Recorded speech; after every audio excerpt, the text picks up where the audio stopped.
Et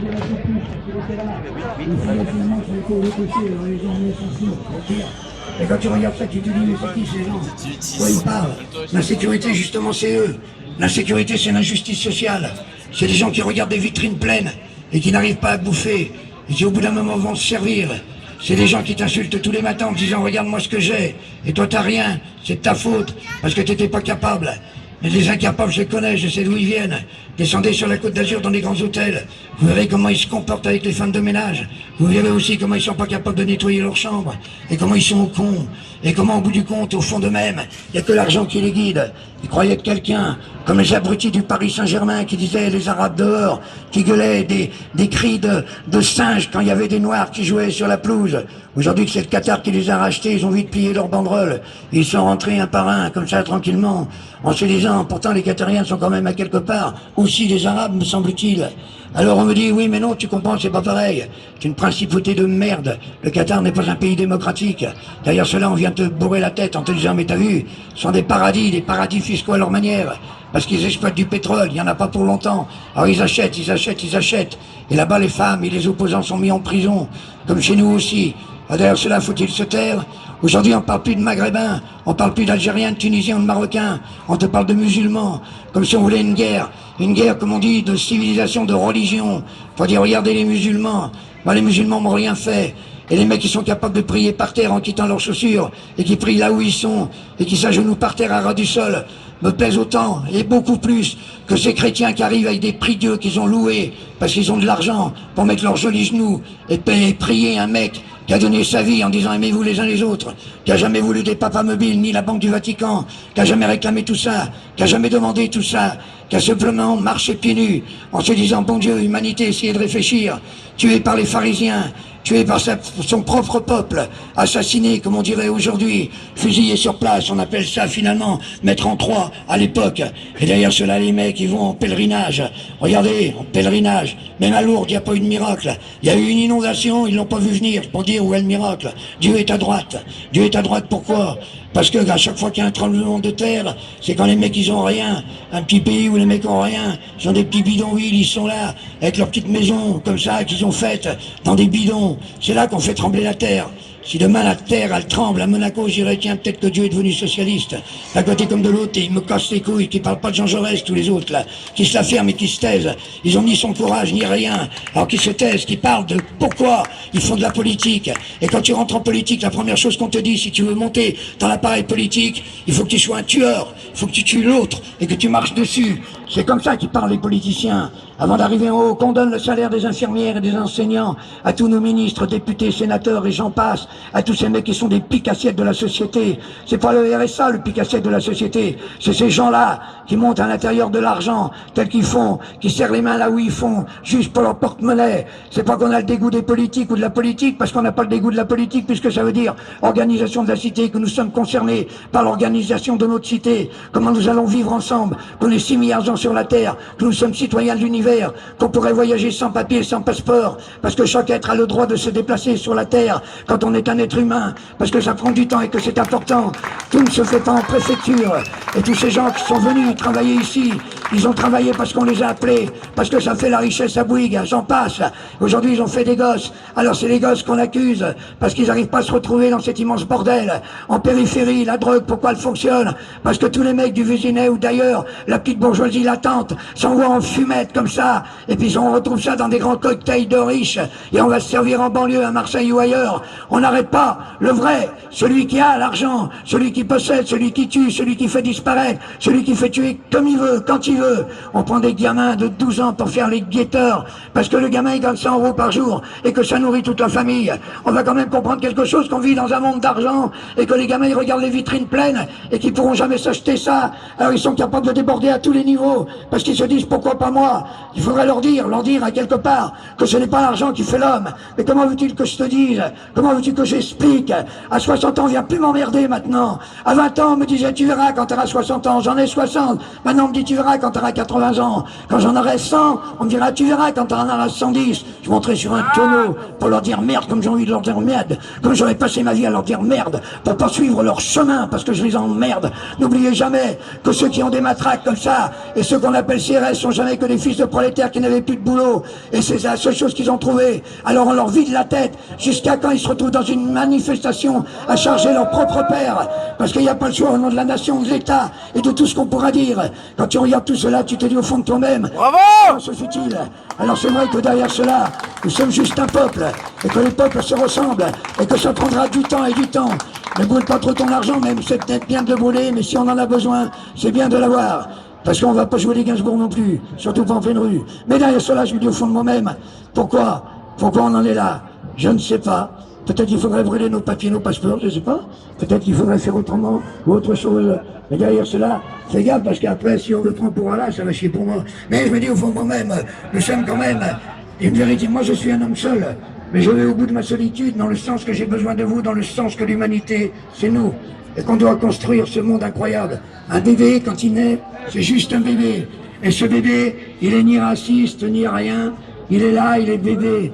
Et puis tu vois le père qui lui dit, hein, quand tu seras grand, tu voteras Front National, hein, quand tu seras grand, tu voteras Front National. Et le bébé, qu'est-ce qu'il fait? Il chie, voilà, c'est tout. Parce qu'il a juste envie de se... Voilà. Alors, justement, c'est là le grand problème, c'est les questions à se poser. Pourquoi on vote pour eux, et pourquoi ils ne tiennent pas à leurs promesses? Mais nous, qu'est-ce qu'on veut vraiment construire en ce monde? De quoi a-t-on vraiment besoin? Est-ce qu'on réclame que de l'argent? Plus d'argent, je suis d'accord, quand je vois les petits salaires. Cela, il faut les augmenter. Il faut que les gens puissent aller mieux dans leur vie. Si ça aide à ça l'argent, je suis d'accord, c'est juste un échange. C'est pas normal qu'un mec qui travaille toute la journée se retrouve avec tout juste 1200 € par mois, hein, et que les autres viennent taper dans un ballon à 500 000. Et qu'est-ce que tu veux que je dise? C'est celui qui a 1200 € par mois qui paye ses entrées je sais pas combien au PSG. Et si tu dis du mal de leur footballeur, il te casserait la gueule en disant t'as pas le droit de toucher à celui-là. Attention, faut voir. C'est un long chemin, messieurs, dames, long chemin de solitude. Le courage, ça n'existe pas. C'est juste un fait comme ça par hasard. Dire ce qu'on a envie de dire, ce n'est pas une preuve de courage. C'est simplement parce que c'est nécessaire, parce que ça fait partie de la survie.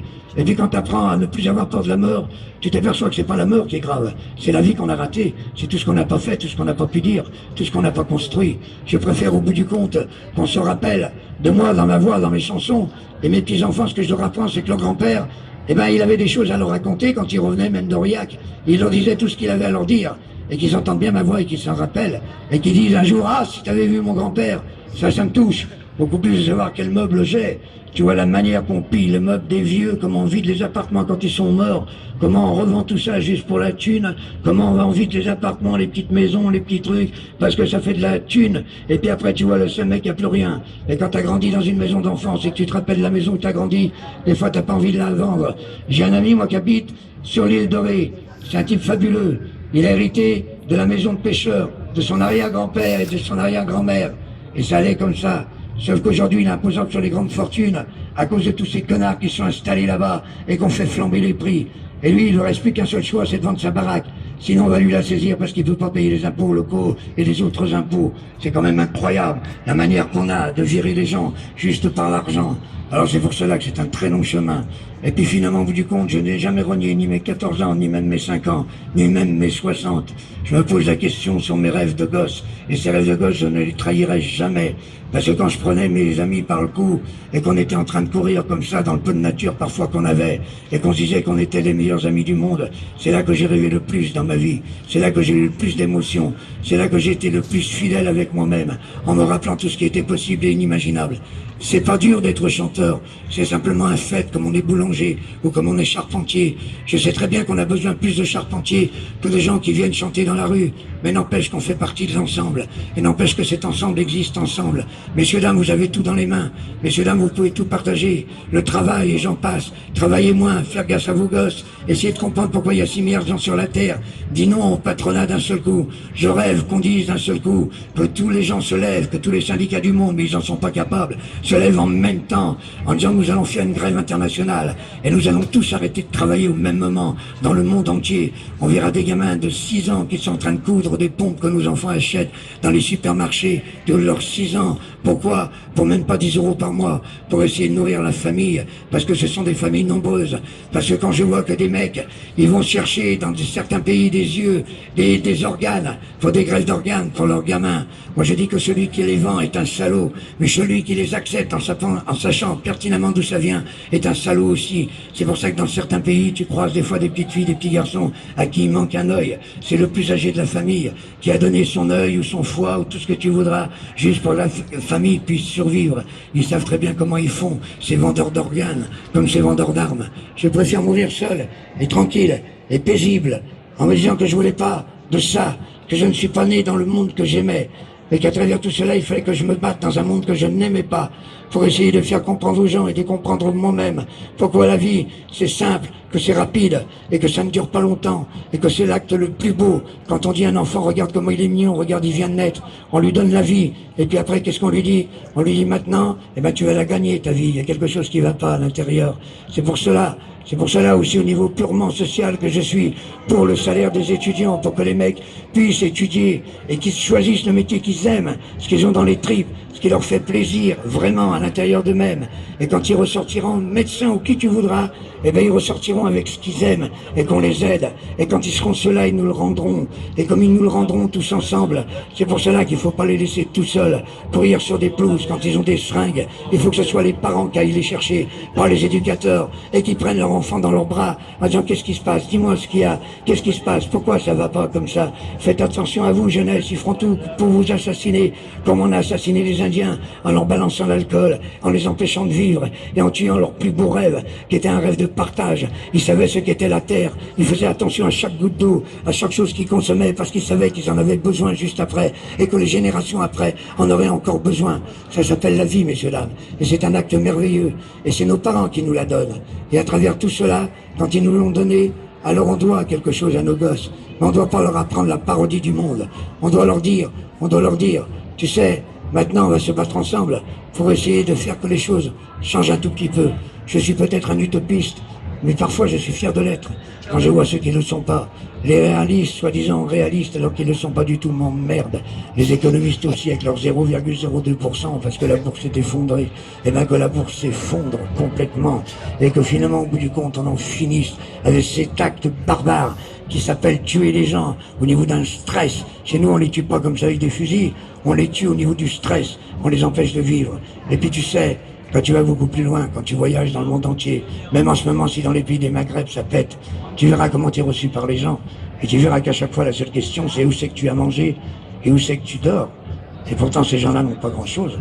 Ça fait très très longtemps que je n'entends plus ça dans le pays où je suis né et où j'habite. C'est pour ça que je leur dis souvent, surtout ne nous ressemblez pas. Et tous les combats sont leurs combats. Et tous les combats seront les plus merveilleux. Et les femmes du monde se battront dans le monde entier par rapport à leur indépendance à elles, comme elles l'ont choisi, pas par rapport à des mecs qui viennent comme ça à la Chambre des députés pour dire nous allons parler pour les femmes, ou des femmes qui essayent d'être députés en ressemblant tellement connement aux mecs. Il n'y a qu'à regarder la gueule de Morano pour comprendre que finalement du compte, c'est un mauvais croisement. Je vais vous chanter une chanson parce qu'avant tout, je chante des chansons. Bravo!